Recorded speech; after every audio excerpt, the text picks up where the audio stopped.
Hello friends, कैसे हो आप सब। स्वागत है आप सबका आपके अपने यूट्यूब चैनल लव बैंकिंग में। आशा करता हूँ आप लोग स्वस्थ होंगे, मस्त होंगे और बहुत ही अच्छे तरीके से अपनी तैयारियों को कर रहे होंगे।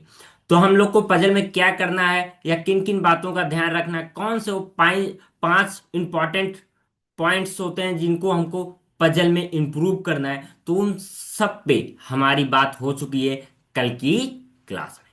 तो आज हम पढ़ने वाले हैं कीवर्ड्स जो हमारे पजल्स में इंपॉर्टेंट होते हैं, जो जिनका यूज हमेशा हर एक पजल में हमको देखने को मिलता है। और फेसिंग फेसिंग को हम सीखेंगे, या डायरेक्शन डायरेक्शन हमको कैसे निकालना है या किस तरफ जाना है, कैसे हम डायरेक्शन को पजल में यूज करते हैं, इन सब पे हम आज की क्लास करेंगे। तो चलते हैं सीधा क्लास पे और पहले कीवर्ड को सीखते हैं। तो पहला कीवर्ड हमारा है who, whom and which। Who, whom, which, जो, जिसे, जिसका।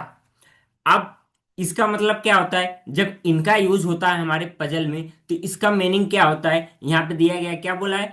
This is always for the person near you. मतलब नियर मतलब जहां पे यूज हो रहा है, मतलब अगर हूम यहां पे यूज हो रहा है, या ये तीनों वर्ड जहां पे यूज हो रहे हैं, इसके नियर, इसके पास में, इसके पास में जो पॉइंट या जिस व्यक्ति की, जो व्यक्ति होगा उसी की ये बात करेगा। हम बोल सकते हैं यहां पे लिखा हुआ है द सेकेंड पर्सन, मतलब सेकेंड पर्सन की ये बात करता है। अब पजल में कैसे आता है उसको देखो, क्या बोला है। A sit third to the right of B.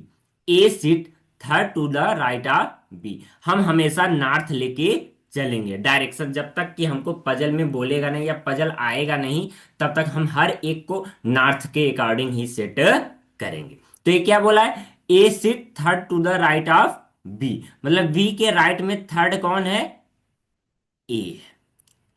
B north देख रहा है और इसका राइट इस तरफ पहला दूसरा तीसरा, तीसरे नंबर पे कौन आ गया, ए। हु। अब ए हु आ गया तो अब ये किसकी बात कर रहा है, वी की। क्योंकि बोला है ना नियर, नियर वाली मतलब पास में कौन है, बी है। एंड सेकेंड पर्सन, पहला पर्सन कौन है, ए। दूसरा पर्सन कौन है, B.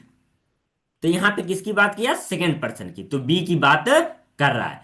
Is an immediate neighbour of C, मतलब ये क्या है, इमीडिएट नेबर है किसका, सी का। अब सी यहां भी आ सकता है, यहां भी आ सकता है, क्योंकि नेबर बोला। किस तरफ, लेफ्ट में है कि राइट में है, ये हमको अभी नहीं बोला। ठीक ना, समझ गए। मतलब यहां पे सी किसके निकट आएगा, बी के। क्यों, क्योंकि बी के साथ क्या लगा है, हुम लगा है, या जो, जो आ जाए तो जो। यहां पे देखो पहला पर्सन कौन है, ए। दूसरा पर्सन कौन है, बी। तो इसके बारे में बात करेगा। ठीक ना, याद रहे हिंदी में क्या है कि सेकंड पर्सन की बात करेगा। यहाँ पास देखो है नहीं, तो पास में इसका कौन सेकंड व्यक्ति यही होगा। पास वाला व्यक्ति तो यही है, दो व्यक्ति की बात हो रही है, जो व्यक्ति बाद में आएगा वही तो पास हुआ ना, जो कि। तो जो किसके पास है, बी के पास। तो सी किसके निकट आएगा, बी के निकट आएगा, तो बी के निकट हमने रख दिया। ठीक, समझ गए। ये तीन वर्ड जहां भी आते हैं सेकंड पर्सन की बात करते हैं, इतना याद रखना है। ठीक ना। अब चलें अपने अगले कीवर्ड्स पे। अगला कीवर्ड्स क्या है हमारे, एंड, बट एंड वाइल। इसका मतलब क्या है, और, लेकिन, जबकि। अब ये तीन वर्ड, जैसे वो तीन वर्ड थे हमारे क्या, सेकेंड पर्सन की बात कर रहे थे, वैसे ही ये तीन वर्ड फर्स्ट पर्सन की बात करते हैं। देखो यहां पे लिखा है this is always for the first person. First person, ये, यह हमेशा पहले व्यक्ति, फर्स्ट पर्सन के लिए होते हैं। मतलब जैसे वो सब हु, हुम एंड विच, ये सब क्या थे, हमारे सेकेंड पर्सन के लिए थे, वैसे ही बट, एंड व्हाइल, ये किसके लिए होते हैं, फर्स्ट पर्सन के लिए होते हैं। ये बात याद रखनी है। अब जैसे एग्जांपल यहां पे दिया, क्या बोला, A sit third to the right of B. B के राइट में कौन है, ए। कितना, थर्ड। ए यहां पे हो गया तीसरे नंबर में, राइट में। ठीक ना, इसको नॉट दिखा देंगे। फिर इज इमीडिएट नेबर ऑफ सी। अब यहां भी क्या बोला है, सी नेबर। अब क्या बी के नेबर बनाएंगे कि ए के नेबर बनाएंगे, बी के नेबर आपने बनाया तो ये क्या हो जाएगा, गलत हो जाएगा। हमको किसके नेबर बोला है, ए के नेबर बनाए।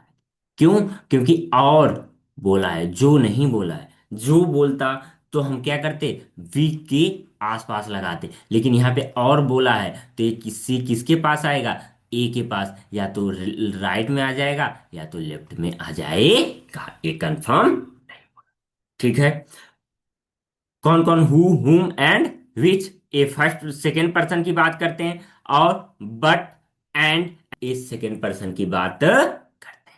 इन 6 वर्डों को अच्छे से याद कर लेना, क्योंकि हर एक पजल में इनका यूज होता ही होता है या हर एक पजल में देखने को मिलते हैं। अगला कौन से कीवर्ड है, क्या बोला है, एडजेसेंट, इमीडिएट नेबर्स। इसका मतलब क्या होता है, निकटतम पड़ोसी एंड बगल, निकटतम पड़ोसी एंड बगल में। अब इसका मतलब this this means that there is no gap between, मतलब किन्हीं, गैप का मतलब क्या हुआ, बीच में कोई गैप नहीं, मतलब कोई जगह ना बचे। क्या बोला, जैसे बोला P is adjacent to Q, मतलब पी क्यू के क्या है, एडजेसेंट मतलब बगल में है, या तो इस तरफ या तो क्यू पी इस तरफ, ये दो तरीके से बन सकता, ठीक ना। और दो तरीके से बन सकता है। और निकट, क्या इन दोनों के बीच में कोई जगह बच रही है, बीच में कोई आ सकता है, नहीं आ सकता, बीच में कोई आ सकता है, नहीं आ सकता। ते ही होता है एडजेसेंट का, या निकट या पड़ोसी या बगल का मतलब क्या होता है, दोनों साथ में रहे, उनके बीच में कोई भी गैप नहीं रहना चाहिए, ठीक ना। इन कीवर्ड का मतलब समझ गए। तो ये हमारे 3 कीवर्ड्स हो गए। अगला कीवर्ड्स हमारा क्या है, अगला कीवर्ड है immediate एवब and below. Immediate एवब below मतलब ठीक ऊपर, ठीक नीचे, ठीक ना। क्या बोला, it is use in floor base and box style puzzle, मतलब ये फ्लोर वाले में और बॉक्स वाले में यूज होते हैं।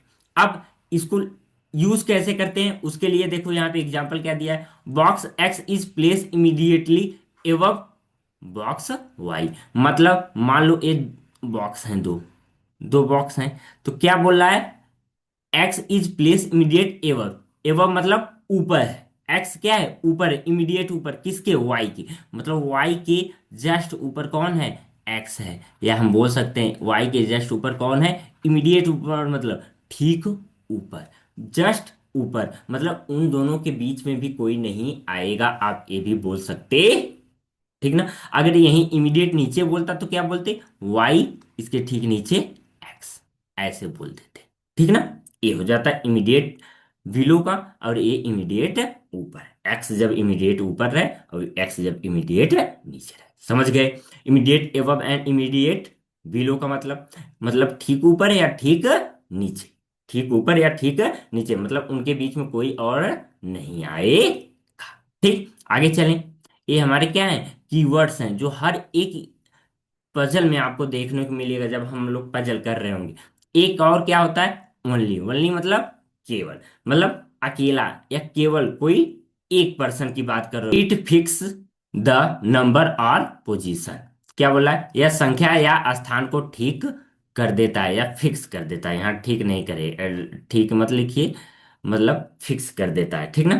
अब यहाँ पे एग्जाम्पल क्या दिया, only two people sit between R and S, मतलब आर और एस कहीं पे है, आर और एस इसके बीच में क्या है, दो लोग बैठे हुए हैं। कितने लोग, 2 पर्सन बैठे हुए हैं। यस इधर भी हो सकता है, आर इधर भी हो सकता है, तो कोई अभी राइट लेफ्ट नहीं बोला है, मतलब इन दोनों के बीच में 2 व्यक्ति बैठे हैं, केवल 2 व्यक्ति। अब यहाँ तीसरा व्यक्ति नहीं आ सकता है कि यहाँ पे एक व्यक्ति और बैठा है, 2 व्यक्ति और बैठे, नहीं, केवल दो, केवल कितने, दो ही आ सकते। ओनली का मतलब ये होता है, ये फिक्स कर देता है, या कंडीशन को क्या करता है, बिल्कुल फिक्स कर देता है कि यहाँ पे इतने ही हों, एक बाउंड्री लगा देता है, ठीक ना। समझ गए, एक लिमिटेशन भी लगा देता है, ये बोल सकते हैं। तो ये हमारे 5 कीवर्ड्स हैं जो अधिकतर हर एक पजल में आपको देखने को 2 से 3 या 4, हमको हर एक पजल में देखने को मिलेंगे ही मिलेंगे, ठीक ना। यकीन मानिए हर एक पजल में निकले, इन सब कीवर्ड को बहुत ही अच्छे से ध्यान रखिएगा, अपने दिमाग में रखिएगा कि किन वर्ड का या किन शब्द का क्या मतलब, ठीक है। चलें आगे। अब चलते हैं अपने डायरेक्शन पे, क्या है फेसिंग डायरेक्शन या मुख की तीसरा। अब जैसे हम पढ़ते हैं ना, हम सिंपल डायरेक्शन अभी तो हमने पढ़ा नहीं इस चैप्टर, लेकिन क्या हम जानते हैं ईस्ट वेस्ट नॉर्थ साउथ? इतना तो जानते हैं ना, ये हमारा क्या होता है? ईस्ट होता है, ये क्या होता है? वेस्ट। ये क्या होता है? नॉर्थ। और ये क्या होता है? साउथ। क्या होता है? लीनियर पजल कर रहे होते हैं, या डबल रो वाली पजल या ट्रिपल रो वाली पजल, जितने भी रो वाली पजल होती हैं, या हम जब सर्कल पढ़ेंगे ना तो उसको भी हम थ्रेड से पढ़ेंगे या रो से ही पढ़ें। तो उसमें डायरेक्शन कैसे लेना है, उन चीजों को ध्यान रखिए। अब इस तरह के रो में दो ही डायरेक्शन होते हैं, कौन कौन से? एक नॉर्थ और एक साउथ। ऐसे में दो ही। अगर रो हमारा ऐसे है तो इसमें क्या दिखेगा? East and west. ठीक ना? अब इसका मतलब क्या होता है? अब जैसे नॉर्थ में कोई देख रहा है, कोई व्यक्ति नॉर्थ में देख रहा है, तो इसका दायां किधर होगा? इसका राइट साइड किधर हो जाएगा? इस तरफ हो जाएगा। इसका लेफ्ट किधर हो जाएगा? इस तरफ हो जाएगा। देखो यही लिखा है, जब नॉर्थ फेसिंग होगा तो लेफ्ट पश्चिम की तरफ। क्या लेफ्ट पश्चिम की तरफ दिख रहा है? देखो, क्या लेफ्ट हमको यहाँ पे पश्चिम की तरफ दिख रहा है? देखो, लेफ्ट क्या है? पश्चिम की तरफ दिख रहा है ना? देखो, लेफ्ट पश्चिम की तरफ। और राइट किस तरफ दिख रहा है? देखो, ईस्ट की तरफ दिख रहा है। तो यही चीज ये बोला है। तो यहाँ नॉर्थ पे कोई व्यक्ति रहेगा तो इसका लेफ्ट किधर? इस तरफ। राइट किधर? इस तरफ। ऐसे ही जब साउथ में अगर वही व्यक्ति हो जाएगा तो इसका डायरेक्शन क्या हो जाएगा? उल्टा हो जाएगा। लेफ्ट इधर हो जाएगा, राइट इधर हो जाएगा। याद रखिए, जैसे हम जिस तरफ देख रहे हैं इसको नॉर्थ मान लो, तो इधर हमारा राइट, इधर लेफ्ट। अब जैसे ही वो साउथ बोले तो मतलब कि हम क्या किए? अपनी मुंडी पूरी घुमा लिए, 180 घुमा लिए। तो हमारा हाथ किधर हो जाएगा? क्या ये वाला इधर चला जाएगा और ये वाला इधर? तो हमारा राइट किधर हो गया? इस तरफ हो गया। और लेफ्ट किधर हो गया? इस तरफ हो गया। ऐसे आप समझ सकते, इससे कर सकते हो। अब यहाँ, अब ऐसे ही यहाँ पे देखो, लेफ्ट क्या है?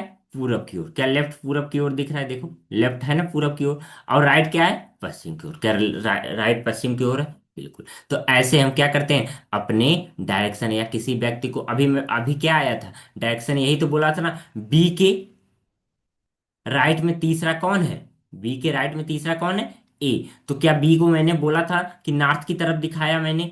नॉर्थ की तरफ दिखाया तो इसका राइट किधर था? थर्ड राइट बोला था, first second and third. Third right पे कौन है? ए। तो थर्ड राइट देखो इधर ही होगा। नॉर्थ ऊपर की तरफ है तो ऊपर की तरफ है। अब यहाँ देखो, नॉर्थ क्या है? ऊपर की तरफ है। तो इसका राइट किधर है? इस तरफ है। इस तरफ है ना? तो ऐसे ही यहाँ नॉर्थ ऊपर की ओर है तो इसका राइट इस तरफ हो गया। तो पहला, दूसरा एंड तीसरा राइट पे हमको ए रखना था। अब आपको समझ में आ गया हो कि मैं वहां पे ए और बी को कैसे फिक्स किया था, ए और बी की कंडीशन को कैसे राइट या लेफ्ट लिया था। ऐसे ही लिया था। जब नॉर्थ दिखाया, मैंने बोला था कि हर एक को किस किस तरफ दिखा रहा हूँ? नॉर्थ दिखा रहा हूँ। तो नॉर्थ दिखाया तो उसका राइट इधर, लेफ्ट इधर। साउथ दिखाऊंगा तो उसका लेफ्ट इधर, राइट इधर। ईस्ट में अगर कोई देखेगा तो उसका लेफ्ट इस तरफ हो जाएगा और राइट इस तरफ हो जाएगा। और वेस्ट में कोई देख रहा है तो राइट इस तरफ और लेफ्ट, लेफ्ट क्या हो जाएगा? इस तरफ हो जाएगा। ये बात आपको हमेशा ध्यान रखनी है। अब दूसरा, एक चीज आप और बोल सकते हो, क्या? कि अगर मैं बोलूँ ना, अगर मैं बोलूँ कि राइट अगर आपको जाना है तो आप क्या जाओ? देखो, क्लॉकवाइज। क्लॉकवाइज जब जाओगे ना, क्लॉकवाइज, तो ये देखो राइट है। क्लॉकवाइज, क्लॉकवाइज जाओगे ना तो आपको हमेशा राइट मिलेगा। साउथ में भी आप देख रहे हो तो क्लॉकवाइज कैसे जाएगा? इस तरफ जाएगा। तो इस तरफ क्या हुआ हमारा? राइट हो गया। ऐसे ही क्लॉकवाइज आप बोल सकते हो। और लेफ्ट तरफ क्या बोल सकते हो? Anti clockwise. क्या बोल सकते हैं? Anti clockwise. ठीक ना? एंटी क्लॉक एंड क्लॉक के भी हमारे क्वेश्चन बनते हैं। ठीक ना? अब सर्कल में भी यही होता है। ऐसे ही सर्कल में भी हम रखते हैं, लेकिन हम सर्कल को थ्रेड से पढ़ेंगे तो हमको उसकी जरूरत नहीं। बाकी चीजें हम क्या करेंगे? क्लास में जब पजल चलेगी तो अच्छे से एक एक पॉइंट को, एक एक शब्द को सीखेंगे। अभी मैं उन छोटे छोटे टॉपिक्स को खत्म कर रहा हूं जो आपको पजल बनाने में हेल्प करेंगे। अब जैसे पजल बनाने में वो पांच बातें अगर आपको याद है, आपके अंदर वो पांच बातें आपको फुलफिल है, वो पांच पिलर आपके अंदर हैं, तो आपको पजल बनाने में कोई दिक्कत नहीं होगी। दूसरा, आपको कीवर्ड्स सारे यूजेस पता है कि इस कीवर्ड का क्या मतलब है, इस कीवर्ड का क्या मतलब, सारे कीवर्ड का आपको मतलब पता है, तो भी आपको पजल बनाने में कोई दिक्कत नहीं आएगी, या कंडीशन लिखने में कहीं भी आप फंसोगे नहीं, आपका टाइम कहीं वेस्ट नहीं होगा। तीसरा, अगर आपको डायरेक्शन आता है, फेसिंग आता है, तो लेफ्ट राइट जाने में आपको 1 मिनट भी सोचना या 1 सेकंड भी सोचने की जरूरत नहीं पड़ेगी। आप कंडीशन देखोगे, तुरंत लेफ्ट या राइट बना दो। ठीक है, समझ गए। अब ऐसे ही हम आगे की क्लासें करेंगे। अब कल से हमारा स्टार्ट हो जाएगा गोल्डन रूल्स। हमारे गोल्डन रूल कल से स्टार्ट हो जाएंगे। बहुत ही अच्छे तरीके से हम रूल को खत्म करेंगे। तो रूल को करने की जरूरत जरूर है, क्योंकि वही है जो आपको पजल को बहुत टाइम में, विद इन टाइम आपको पजल बनाने में हेल्प करेंगे। ठीक ना? तो मिलेंगे हम कल पजल के गोल्डन रूल के साथ, और बहुत ही अच्छे तरीके से उसको पढ़ेंगे। बाकी आपको कोई डाउट या समस्या हो तो कमेंट बॉक्स कर सकते हो, और हमारे टेलीग्राम को ज्वाइन कर सकते हो। वहाँ पे सारी पीडीएफ या आने वाली क्लास की पीडीएफ आपको वहाँ पे मिलेंगी। प्रैक्टिस के लिए भी क्वेश्चन वहाँ पे मिलते हैं। बाकी मिलेंगे कल की क्लास में, तब तक के लिए thank you, all the best.